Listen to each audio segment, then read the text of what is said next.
Number 1, blockbuster गाना जुम्मा चुम्मा दे दे। असल में फिल्म हम के लिए नहीं बनाया गया था। इसकी शुरुआत एक अलग फिल्म के लिए हुई थी, रमेश सिप्पी की एक महत्वाकांक्षी लेकिन अधूरी रह गई फिल्म राम की सीता श्याम की गीता के लिए। इस फिल्म में अमिताभ बच्चन और श्रीदेवी का डबल रोल होने वाला था और उसी के लिए ये गाना रिकॉर्ड किया गया था। लेकिन जब किसी वजह से वो फिल्म ठंडे बस्ते में चली गई तो ये गाना अधूरा रह गया। बाद में निर्देशक मुकुल आनंद ने इस गाने को अपनी फिल्म अग्निपथ में इस्तेमाल करने की सोची और उन्होंने इसके लिए व्यक्तिगत रूप से अनुरोध किया। लेकिन फिल्म अग्निपथ का टोन काफी गंभीर और डार्क था। मुकुल आनंद को लगा कि विजय दीनानाथ चौहान जैसे किरदार को गाने और डांस करते दिखाना फिल्म की गंभीरता को नुकसान पहुंचा सकता है। इसलिए उन्होंने फैसला लिया कि ये गाना अग्निपथ में नहीं चलेगा। फिर जब मुकुल आनंद ने अगली फिल्म हम बनाई जो एक मसाला एंटरटेनर थी तो उन्हें ये गाना बिल्कुल फिट बैठता लगा।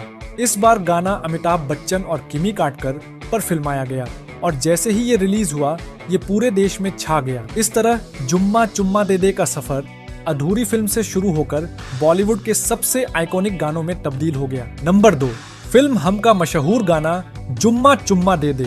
जितना हिट हुआ उतना ही इसके साथ एक विवाद भी जुड़ा रहा। असल में इस गाने की धुन पर पहले से ही विवाद था, क्योंकि 1 साल पहले आई फिल्म थानेदार में एक और सुपरहिट गाना आया था, टम्मा टम्मा लोगे, जिसे बप्पी लहरी ने कंपोज किया था।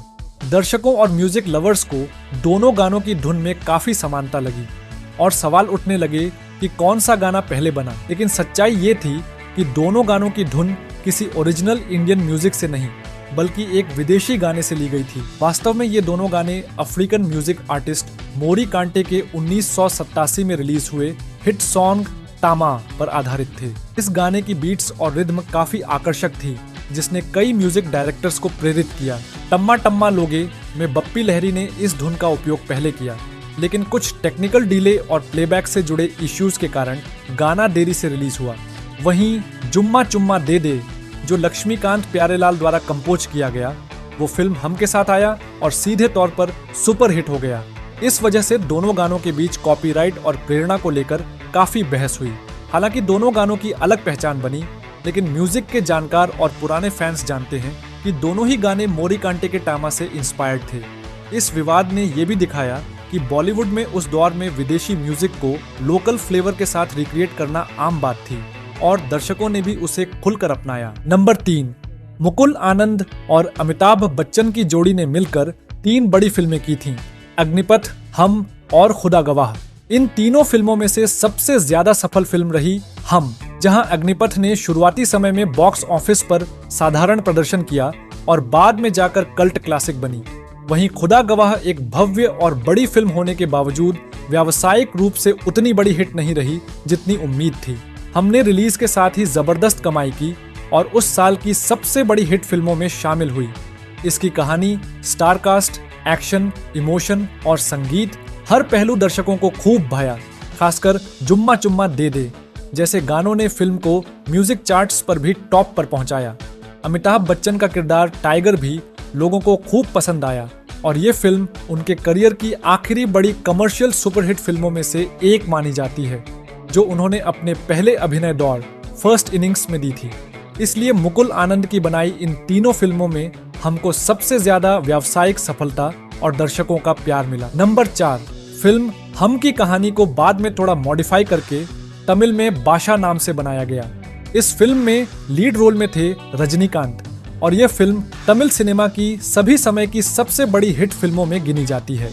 हम में अमिताभ बच्चन का किरदार टाइगर अली एक शांत परिवार वाला आदमी होता है, जिसकी एक जबरदस्त और हिंसक अतीत की कहानी होती है। यही प्लॉट बाशा में रजनीकांत के किरदार मणिक बाशा के रूप में दिखाया गया।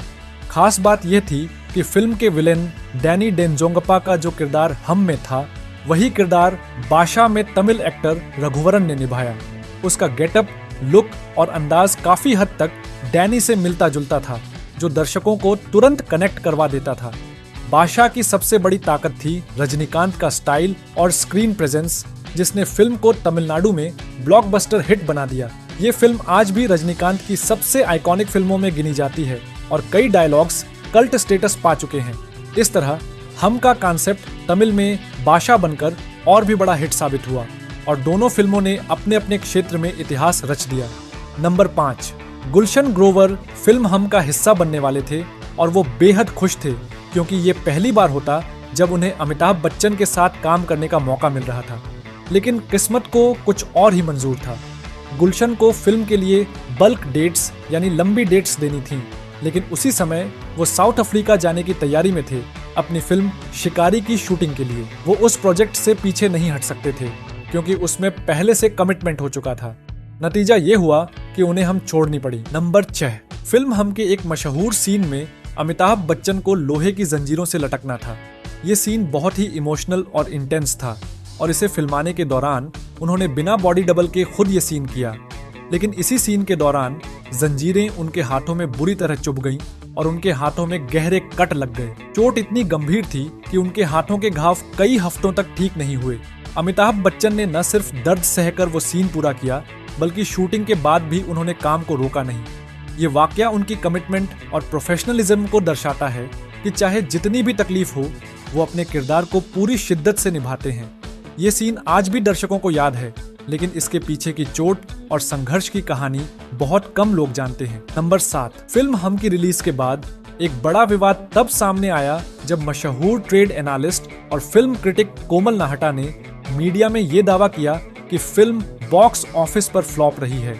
उन्होंने अपने कॉलम में हम की कलेक्शन रिपोर्ट दी थी और इसे एक नाकाम फिल्म बताया था।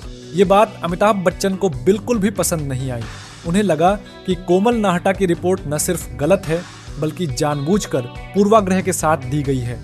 अमिताभ ने मीडिया में इसका कड़ा जवाब देते हुए कहा कि फिल्म सुपरहिट है और उन्होंने फिल्म की असली कमाई के आंकड़े, बॉक्स ऑफिस फिगर्स भी सामने रखे। उन्होंने साफ तौर पर कहा कि कोमल नाहटा अपना काम ठीक से नहीं जानते और वो अपने विश्लेषण में पक्षपात कर रहे हैं। ये बहस उस समय काफी चर्चित रही क्योंकि आमतौर पर अमिताभ बच्चन मीडिया में इतनी तीखी प्रतिक्रिया नहीं देते थे।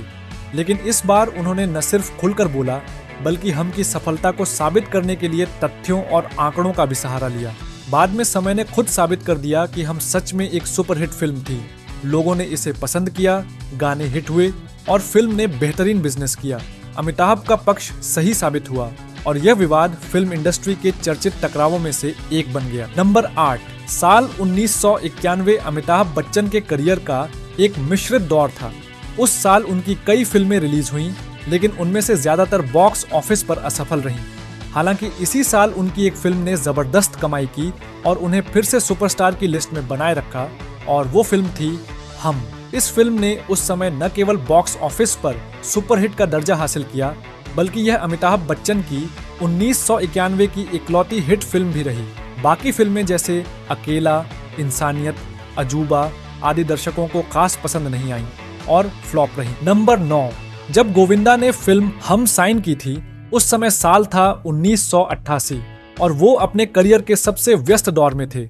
उस वक्त उनके पास पहले से ही 38 फिल्में प्रोडक्शन में थीं, यानी वो पहले से ही दर्जनों फिल्मों की शूटिंग कर रहे थे। लेकिन जब उन्हें मुकुल आनंद की फिल्म हम ऑफर हुई और ये पता चला कि फिल्म में अमिताभ बच्चन के साथ काम करने का मौका है, तो गोविंदा ने एक पल की भी देर नहीं की। उन्होंने ये तक नहीं पूछा कि उनका रोल क्या होगा, कितनी स्क्रीन स्पेस होगी या उनका किरदार कैसा होगा। बस ये सुनते ही कि बच्चन साहब के साथ काम करने का मौका मिल रहा है, उन्होंने फिल्म के लिए हाँ कह दी। ये फैसला इस बात को दर्शाता है कि उस दौर में अमिताभ बच्चन के साथ स्क्रीन शेयर करना किसी भी एक्टर के लिए एक बहुत बड़ी बात मानी जाती थी और गोविंदा भी इस मौके को किसी हाल में गंवाना नहीं चाहते थे।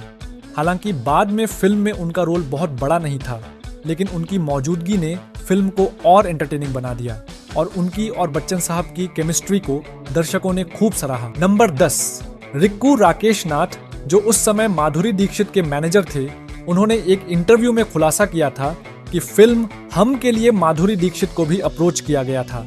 फिल्म के मेकर्स चाहते थे कि माधुरी फिल्म में एक लीड फीमेल रोल निभाएं और उस दौर में माधुरी का स्टारडम चरम पर था। लेकिन समस्या ये थी कि माधुरी पहले से ही कई फिल्मों की शूटिंग में व्यस्त थीं और हम जैसी बड़ी फिल्म के लिए जिन लंबी डेट्स की जरूरत थी वो नहीं दे सकीं। रिक्कू नाथ ने यह बात साफ की कि माधुरी फिल्म करना चाहती थीं, लेकिन डेट्स का तालमेल नहीं बैठ पाया और अंत में उन्हें फिल्म छोड़नी पड़ी। बाद में ये रोल किमी काटकर को मिला, जिन्होंने अमिताभ बच्चन की लव इंटरेस्ट का किरदार निभाया। हालांकि माधुरी दीक्षित की उपस्थिति शायद फिल्म को और ऊंचाई पर ले जाती, लेकिन तब भी हम एक बड़ी हिट साबित हुई और इतिहास का हिस्सा बन गई।